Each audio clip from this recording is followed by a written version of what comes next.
L-iktar problemi imminenti li tkellem dwarhom John Dalli fir-rapport tiegħu dwar Mater Dei huma il-ħela, in-nuqqas ta' koordinament bejn dipartiment u ieħor u l-ineffiċjenza.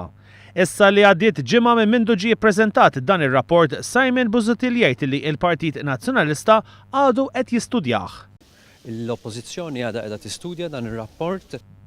Madankollu għal viċi kap nazzjonalista Beppe Fenekadami it-tort tal-qadam wera fl-isptar huwa John Dalli u min kien hemm qablu. Jerfa' responsabilità minn nagħmel affarijiet minn dan ir-rapport jirriżulta li jista' jkun hemm xi nuqqasijiet li ġejjin minn żmien li kien Ministru John Dalli u forsi minn qabel ukoll u allura naturalment John Dalli għandu jerfa' wkoll parti mir-responsabilità ta' dak li qed jallega fir-rapport. Sa dan it-tant il-kap tal-Oppożizzjoni Simon Busuttil jibqa' jiddefendi lill-eks Ministru tas-Saħħa Joe Cassar.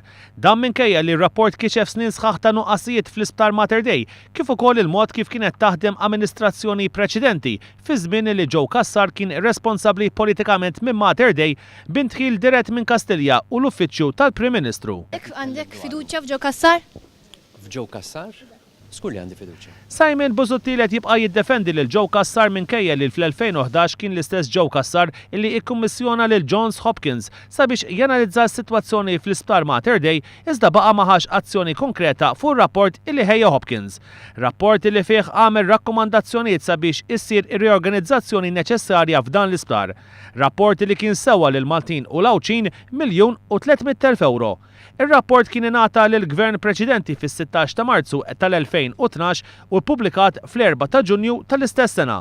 Madankollu Gvern Nazzjonalista kien injora għal kollox dan ir-rapport.